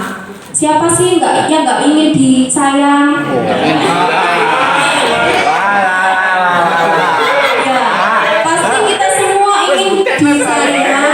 Juga ingin diterima oleh sekitar kita, baik itu oleh keluarga kita, oleh sahabat kita, oleh teman-teman kita, oleh pimpinan kita, gitu ya. Ya pasti kita ingin disayang, diterima, diakui keberadaannya seperti itu. Iya, pasangan hidup juga. Nah, dari kisahnya Doni tadi, kalau ternyata setelah kita panggil kemudian Doni menjawab, apa sih Doni alasanmu melakukan hal itu? Oh, saya senang ketika teman-teman saya itu memperhatikan saya. Jadi saya itu ingin cari perhatian ke teman-teman. Dengan begitu teman-teman akan memperhatikan saya. Dengan begitu wali kelas saya mungkin akan menyampaikan ke orang tua saya sehingga orang tua saya memperhatikan saya, perhatian dengan saya. Nah, berarti itu kebutuhan dasar yang belum dipenuhi oleh Doni adalah kebutuhan dasar kasih sayang dan rasa diterima. Selanjutnya adalah kebutuhan dasar kebebasan. Setiap dari kita pasti ingin punya kebebasan. Kebebasan untuk menjadi diri kita sendiri, seperti itu ya Bapak Ibu.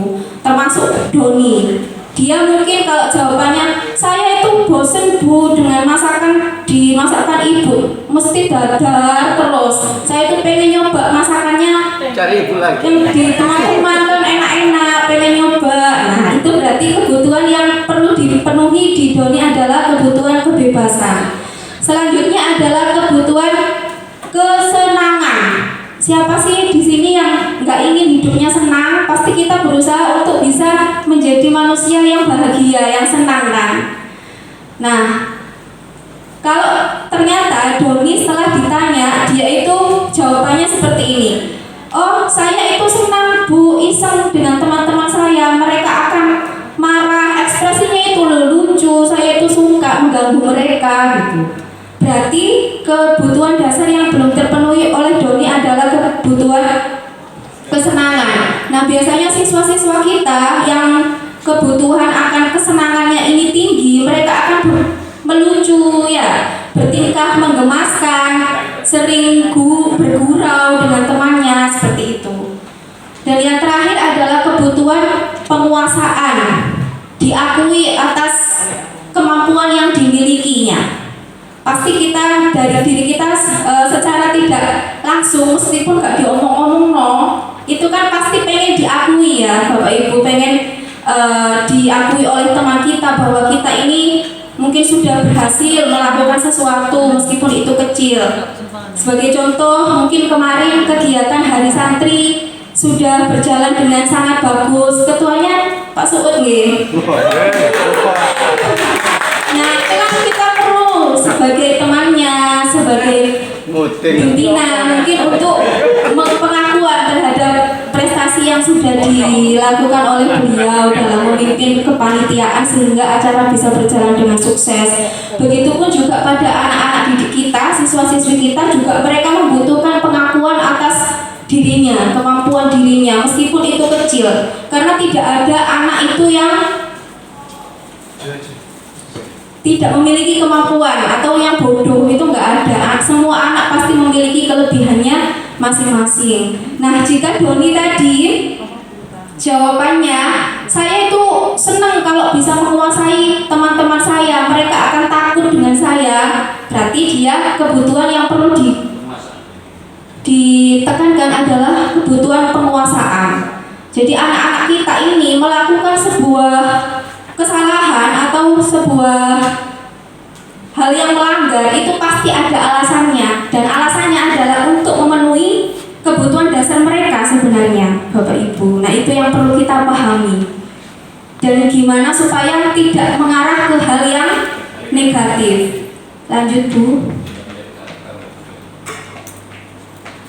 Selanjutnya di sini ada 5 posisi kontrol kita sebagai guru, sebagai pimpinan atau sebagai orang tua. Lanjut.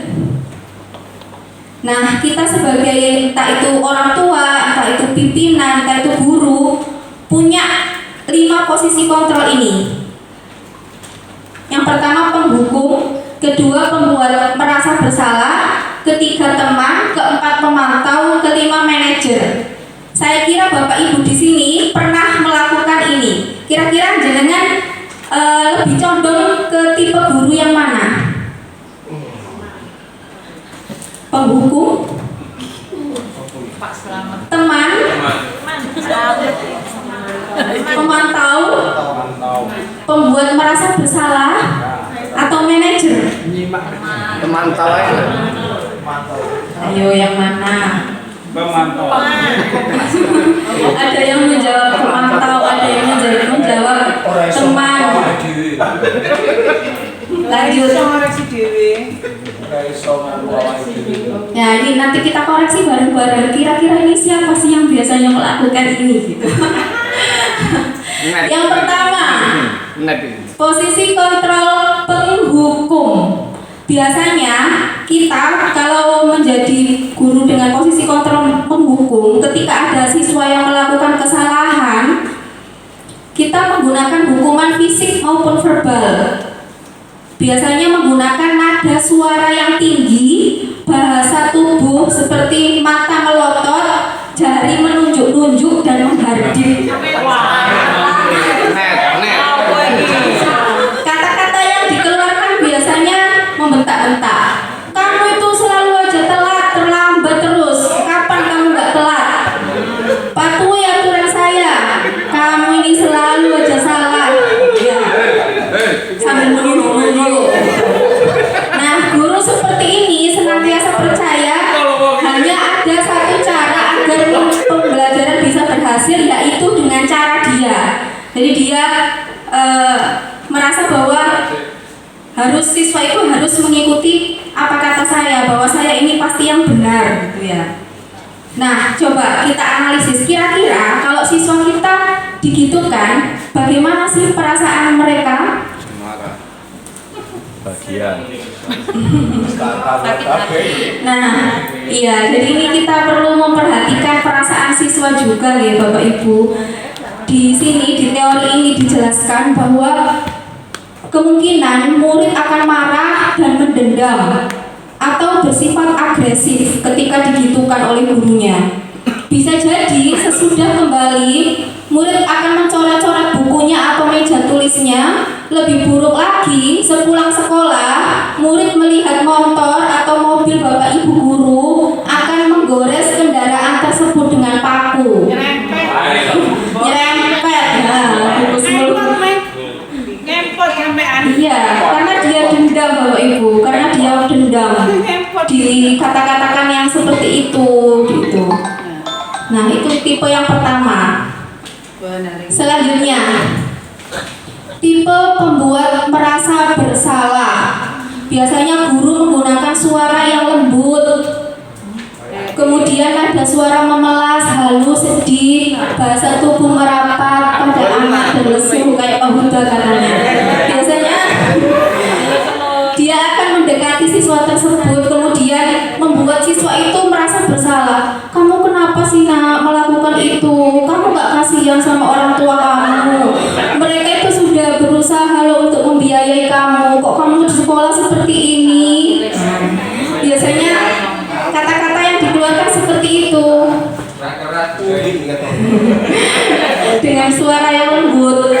Nah, kira-kira gimana perasaan murid bila ditegur dengan cara seperti ini, Bapak Ibu? Menangis. Nangis. Ya, murid akan merasa bersalah.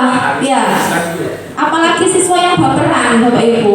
Murid akan merasa bersalah telah mengecewakan ibu atau gurunya.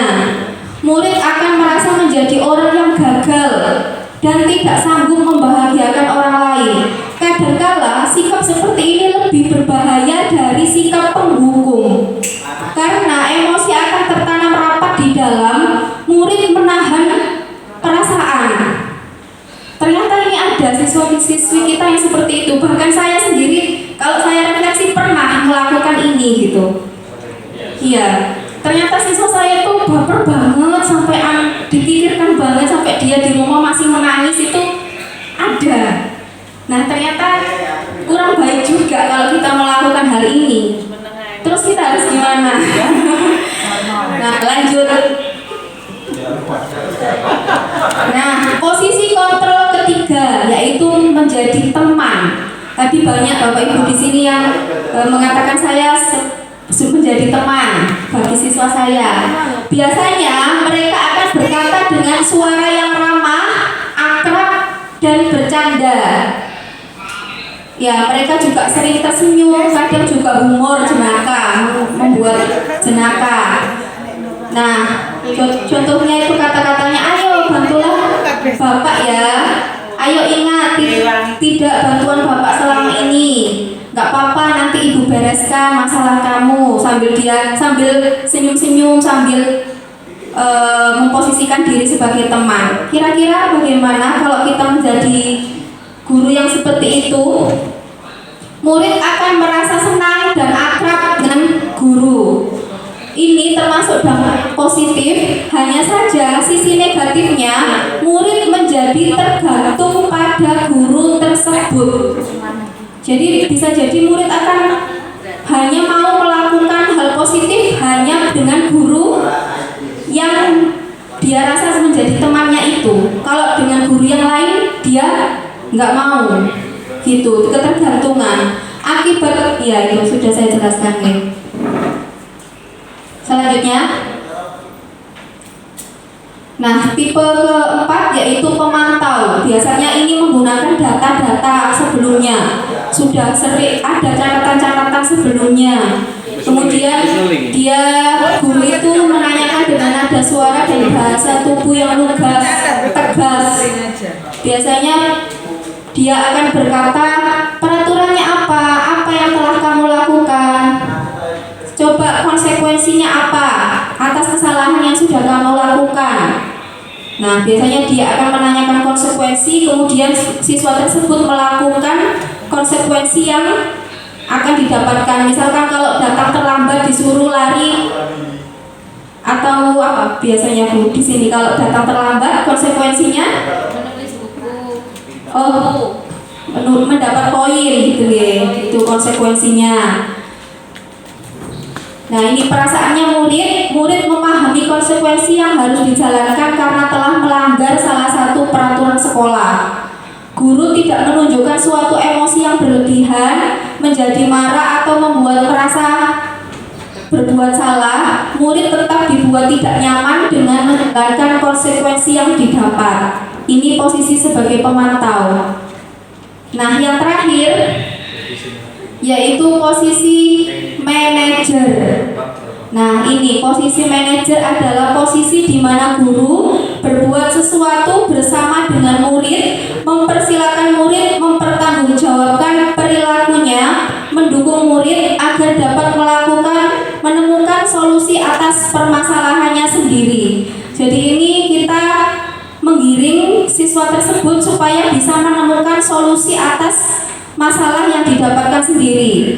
Ya, tidak marah-marah, tidak memelas-melas, ya, tidak mau membuat merasa bersalah, tetapi murid diajak untuk berkolaborasi menemukan solusi atas masalah yang dibuat. Kemudian guru akan mendekat ke murid dan menanyakan apa yang telah kita yakini, kaitannya dengan keyakinan kelas yang tadi sudah dijelaskan Bu Maulida. Kemudian apakah kamu meyakininya? Atau bisa juga kalau di sini kita ganti peraturan di sekolah ini apa? Apakah kamu setuju dengan peraturan tersebut? Kemudian yang sudah kamu lakukan tadi, solusinya kira-kira apa untuk memperbaiki kesalahan yang sudah kamu buat? Nah, itu tipe manajer. Tugas seorang manajer bukan untuk mengatur perilaku seseorang, kita membimbing murid agar dapat mengatur dirinya sendiri. Gitu Bapak Ibu. Nah, ini yang paling baik untuk kita terapkan menjadi seorang guru dengan tipe manajer. Jadi membimbing siswa untuk dia bisa mandiri, menemukan solusinya sendiri tanpa dia merasa dendam ataupun merasa bersalah. Bukan merasa bersalah, merasa apa tadi? Ya, merasa bersalah ya Bu. Merasa bersalah terlalu berlebihan seperti itu.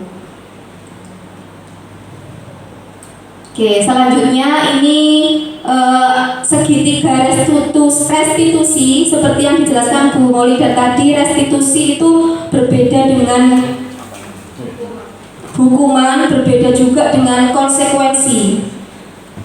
Nah, ini adalah penerapan langkah-langkah yang bisa kita terapkan ketika menghadapi siswa yang bermasalah. Lanjut Bu.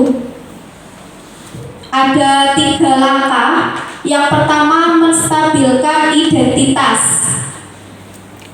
Yang kedua, validasi tindakan yang salah. Yang ketiga, menanyakan keyakinan. Jadi kita panggil siswa yang sudah melakukan kesalahan tersebut, kemudian kita stabilkan identitasnya. Pasti mereka dalam keadaan marah mungkin ya, atau dalam keadaan nggak mood, itu perlu kita stabilkan dulu identitasnya. Kita semua akan melakukan hal terbaik untuk bisa kita lakukan, itu teori kontrolnya. Kemudian kalau sudah kita stabilkan identitasnya, kita validasi tindakan yang salah.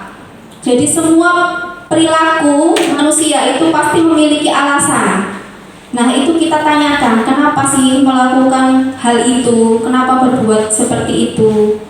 Pasti mereka punya alasan, dan alasannya tadi untuk memenuhi kebutuhan dasar manusia, seperti itu. Dan yang terakhir, menanyakan keyakinan. Kita semua memiliki motivasi internal. Lebih jelasnya selanjutnya Bu.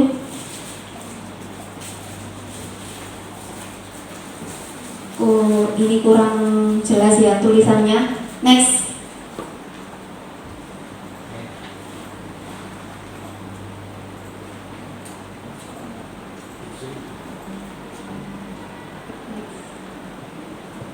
Nah, bagian menstabilkan identitas bertujuan untuk mengubah identitas anak dari orang yang gagal karena melakukan kesalahan menjadi orang yang sukses. Biasanya kita menggunakan kata-kata seperti di sebelah sana itu Bapak Ibu. Berbuat salah itu tidak apa-apa, tidak ada manusia itu yang sempurna. Saya juga pernah melakukan kesalahan seperti itu. Kita bisa menyelesaikan ini. Kamu berhak merasa seperti itu. Apakah kamu sedang menjadi teman yang baik buat dirimu sendiri? Nah, itu kata-kata yang bisa kita gunakan untuk menstabilkan identitas. Selanjutnya, kita validasi tindakan yang salah. Menurut teori kontrol, semua tindakan manusia, baik atau buruk, pasti memiliki tujuan tertentu. Kita bisa menggunakan kata-kata, padahal kamu bisa ya melakukan yang lebih buruk dari ini, tapi ternyata kamu nggak melakukan itu, gitu. Kamu pasti punya alasan mengapa melakukan hal itu. Coba apa alasannya? Misalkan gitu. Kamu patut bangga pada dirimu sendiri karena kamu telah melindungi sesuatu yang penting buat kamu. Atau yang terakhir, kamu boleh mempertahankan sikap itu, tapi kamu harus menambahkan sikap yang baru. Oke, selanjutnya baru kita menanyakan keyakinan. Teori kontrol menyatakan bahwa kita pada dasarnya termotivasi secara internal. Ketika identitas sukses telah tercapai, langkah 1 dan langkah 2 dan tingkah laku yang salah telah divalidasi, maka anak akan siap untuk dihubungkan dengan nilai-nilai yang dia percaya dan berpindah menjadi orang yang dia inginkan. Kita bisa menggunakan kata-kata apa yang kita percaya sebagai kelas atau keluarga, apa nilai-nilai umum yang telah kita sepakati sebelumnya, mungkin apa bayangan kita tentang kelas yang ideal, kamu mau jadi orang yang seperti apa. Nah, itu menanyakan keyakinan. Jadi kita bisa menggunakan 3 langkah tersebut. Supaya lebih jelas lagi, mungkin saya tunjukkan sebuah video. Ini sebuah video contoh langkah segitiga restitusi.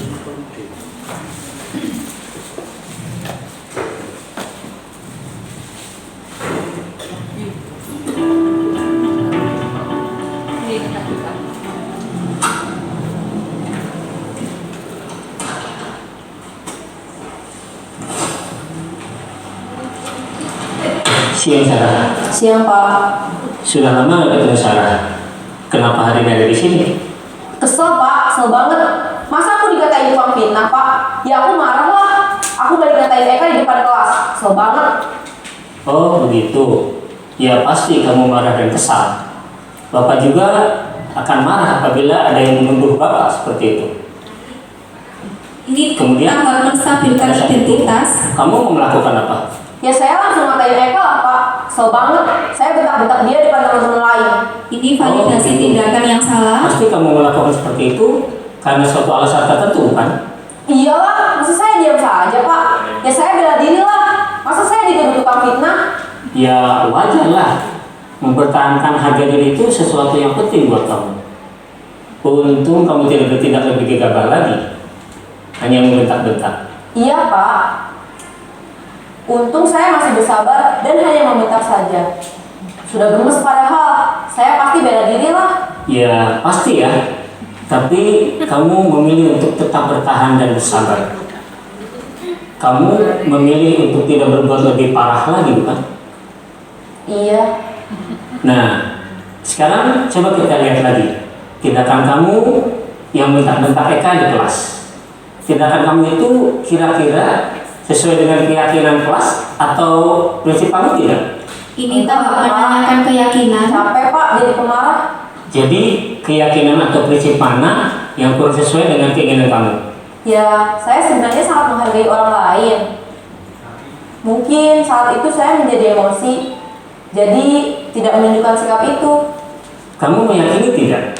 Menghargai orang lain itu penting buat kamu. Yakinlah Pak. Iya, setuju. Kita harus saling menghargai. Namun ada juga keyakinan yang kita sepakati yang perlu kita jalankan apabila kita sedang marah, bukan? Ya saya bisa lebih proaktif, mulai dengan diri sendiri. Saya bisa jadi lebih bersabar, mengambil waktu jeda untuk berpikir mau apa selanjutnya. Kira-kira kamu bersedia memperbaiki masalah ini tidak? Bersedia Pak. Kalau kamu memperbaiki masalah ini, kamu akan menjadi orang seperti apa? Saya akan menjadi orang yang bertanggung jawab kali ya Pak. Dan senantiasa proaktif. Iya, menurut kamu bagaimana rasanya menjadi orang seperti itu? Ya nyaman lah, bangga bisa bersabar dan menahan diri. Baiklah kalau begitu. Yuk kita pikirkan bagaimana memperbaiki masalah ini.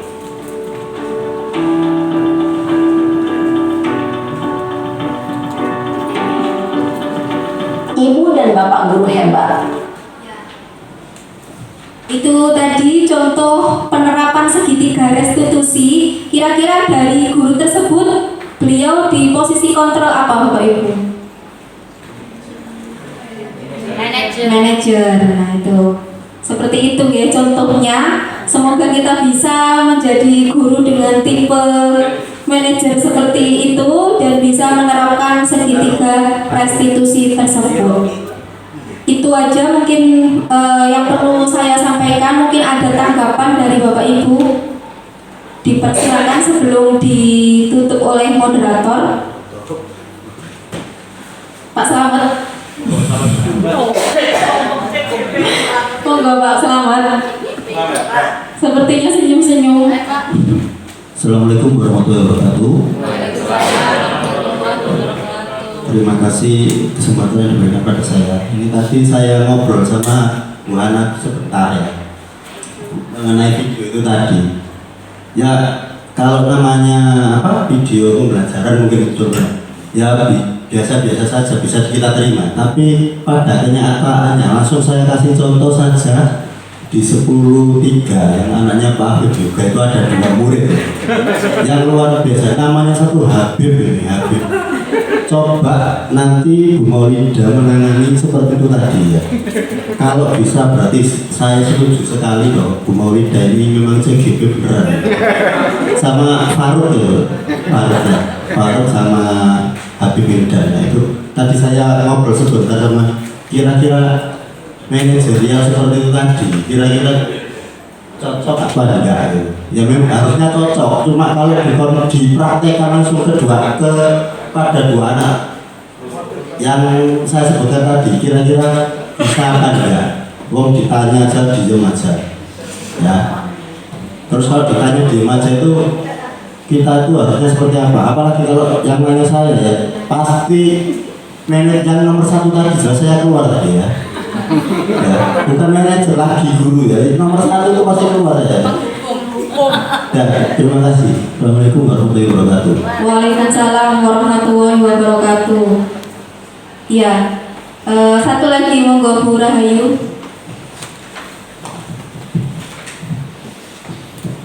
Assalamualaikum warahmatullahi wabarakatuh. Terima kasih atas waktu yang diberikan.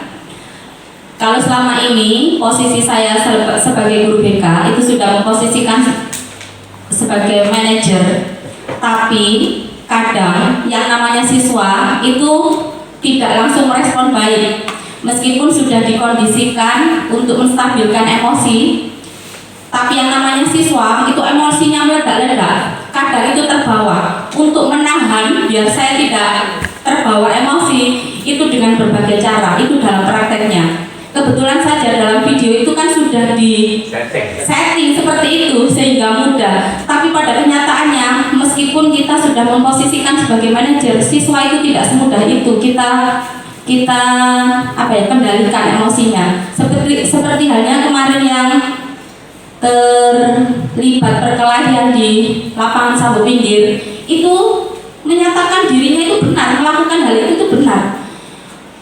Nggak ada salah, nggak merasa salah sama sekali. Walaupun saya sudah berusaha meredam emosinya, memposisikan diri sebagai seorang manajer itu tidak mudah. Itu dalam prakteknya. Nah, bagaimana solusinya? Karena itu sangat bermanfaat sekali bagi saya selaku guru BK. Pada umumnya dengan guru-guru mata pelajaran juga. Itu dari saya akhiri. Assalamualaikum warahmatullahi wabarakatuh. Waalaikumsalam warahmatullahi wabarakatuh. Cukup 2 dulu ya Bapak Ibu. Menanggapi yang dikatakan Pak Selamat tadi ya. Memang benar ya. Ada tipe siswa itu kan berbeda-beda.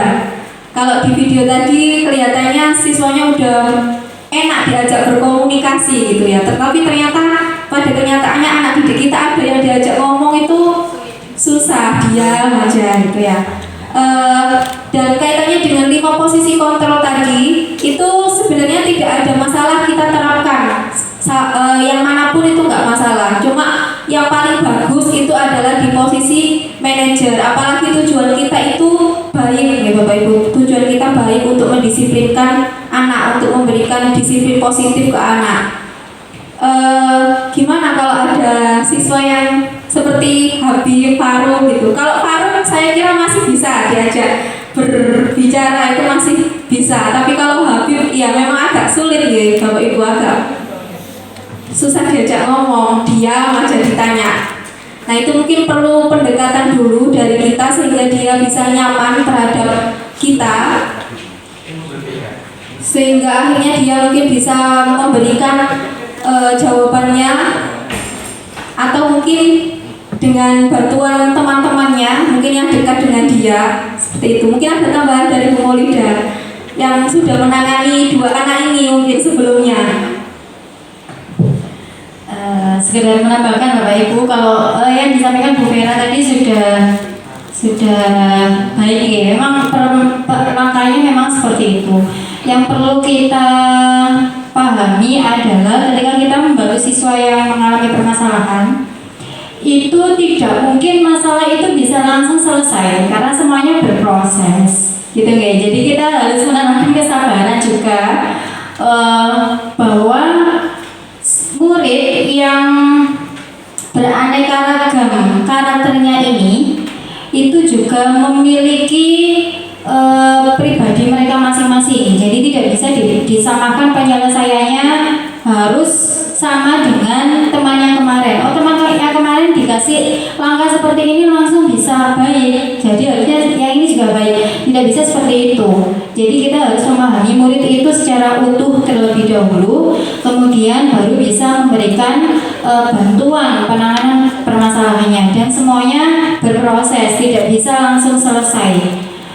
Terus kemudian barangkali kalau memang kasusnya seperti Habib yang anaknya cenderung acuh tak acuh, ya kita sebagai seorang pendidik gak mungkin terus berhenti di Habib saja. Bagaimana caranya kita bisa membantu kolaborasi dengan wali kelas, dengan bapak ibu guru yang ada di kelas, dan dengan orang tua, itu pasti gitu, supaya kita bisa tahu karakternya anaknya seperti apa. Anaknya sendiri saja diajak ngomong gak bisa gitu ya, diajak interaksi nggak mau, ya siapa yang bisa tahu keseharian anak itu? Ya orang terdekatnya, kalau nggak temannya ya mungkin orang tuanya gitu. Mungkin begitu tambahan dari saya, Pak Bu.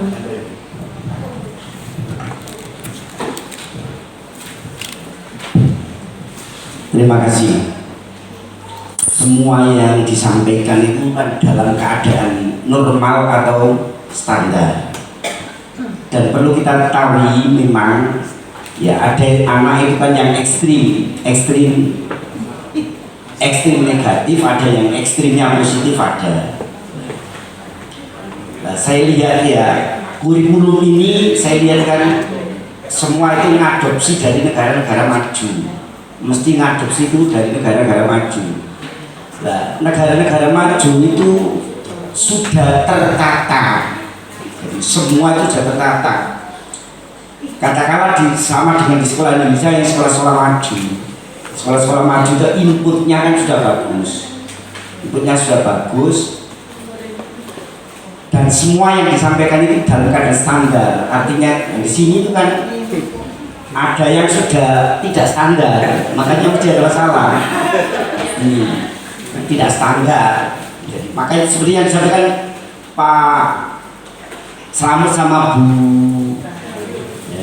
Bu Rahayu tadi, itu kan sudah disetting memang. Nah ini bergantung kita bagaimana menangani. Semakin banyak masalah kita semakin pinter Bu. Jadi semakin banyak masalah kita semakin pinter. Kita itu kan bisa pandai karena menemukan masalah. Indonesia kenapa untuk menangani kesehatan karena ada COVID. Seandainya nggak ada COVID, nggak pernah kita di depan ini ada cuci tangan, nggak mungkin harus saja Pak, soalnya begitu ya, seperti itu. Nah, di bidang pendidikan kita kembali pada fitro yang utama. Itu pendidikan yang utama, yang pertama itu adalah akhlak itu dulu. Dulu kami menangani siswa itu ke Pak Yai itu saat disarankan gini, Pak, untuk menangani anak itu satu saja. Menangani anak itu satu dulu, jadi akhlaknya dulu ditata. Nah, menata akhlak anak itu dimulai dari sholat. Dari sholat. Makanya saya kan menekankan jamaah. Ayo kita jamaah. Saya melihat, saya pernah jadi wali murid di Man. Di Man itu Pak, Man Lamongan itu baru Man Lamongan loh, belum Man 2 tahun. Itu baru agar itu Sudah semuanya tanpa kecuali sudah jamaah semuanya. Ya, itu karena ditata. Jadi pertama itu makanya gitu. Kita dulukan akhlak lah. Ilmu itu kedua. Kalau akhlak itu sudah ada, jadi di kurikulum Merdeka itu yang kelima itu sudah bagus. Kita tinggal praktek. Jadi sebaik teori apapun kalau kita praktek tidak, ya nonsense seperti itu.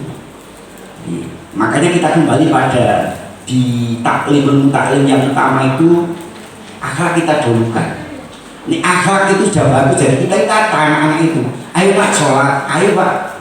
Ya, jadi seperti kemarin saya diskusi dengan Pak Kiat lama di sana itu, ada anak dikasih busa sepatu nih. Nah, itu kita jangan apatis, nah jangan gitu. Itu nanti anak akan pintar sendiri kok. Ini akhlak anak itu bagus. Jangan lihat tuh anak-anak berhasil itu, karena akhlaknya sudah tertata. Saya itu cerita gini ya, ponakan saya ini yang sekarang aspirinya Bu Kofifa itu, Sanawiyah itu sudah nggak sekolah 3 bulan. Ibunya, bapaknya ke rumah saya nangis, Kak iki opo iki muklis kamu sekolah. Anak ibu sunat ini loh. Nangis karena aku guru, nah kok anak kurang belum sekolah. Seperti itu. Langsung saya bawa Pak ke Pak Yai Gofur. Itu ditata oleh saya masuk ke Yai Gofur ini, permasalahannya ditata. Alhamdulillah. Sudah mau dari dalam tadi lo inner, dari dalam tadi kemauan dari dalam diberikan pengertian akhirnya mau belajar. Bagus, tes di UNER, keterima. Sekarang jadi orang penting. Dulu gak sekolah, lebih habibiku bang, sing ponakan iku, yuk repot dong, diomongi bab ibu ini meneng, dijuwi yang meneng. Terus aku, ya apa caranya ini wis? Tak dengar kiai, tak genjok ya wis, kiai tak pasrah. Nah itu, jadi semakin banyak masalah ternyata kita semakin pinter. Nah makanya bapak ibu guru itu jangan kemerek, nolong ini kadang-kadang. Kita itu nyepelek loh, dianggap gak penting. Nah ini loh yang kita makanya tidak bisa mengubah sekolah itu menjadi baik itu karena kemauan kita itu rendah untuk menjadi orang baik itu. Kayak mari diomongin ya, seperti itu. Terima kasih Bu.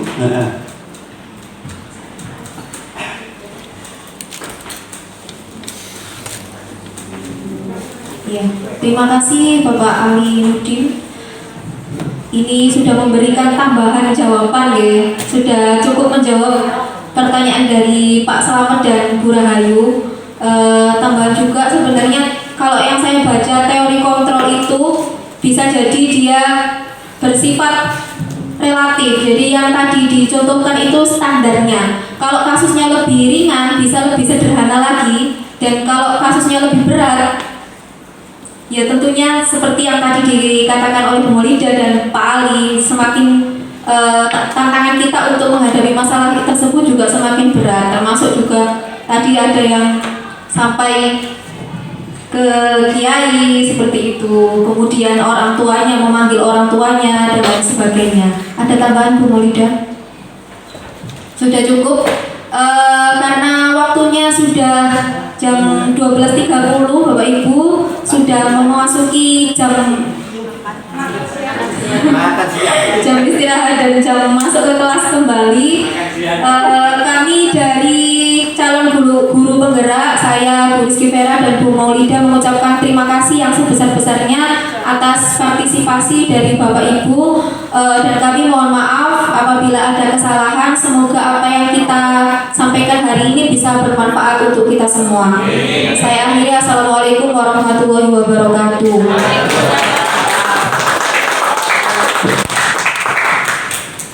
Baik, terima kasih disampaikan kepada Ibu guru, calon guru penggerak dari sekolah kita. Bapak Ibu, demikian tadi pemaparan materi yang telah disampaikan oleh Bu Maulida dan Bu Rizky Vera Fernanda. Semoga apa yang telah disampaikan tadi bermanfaat untuk kita semua. Untuk melangkah acara yang selanjutnya, yaitu penutup dan doa. Marilah kita tutup acara hari ini dengan bacaan Hamdalah. Baik, saya selaku pembawa acara mohon maaf apabila ada salah kata. Akhirul kalam, wassalamualaikum warahmatullahi wabarakatuh. Waalaikumsalam warahmatullahi wabarakatuh.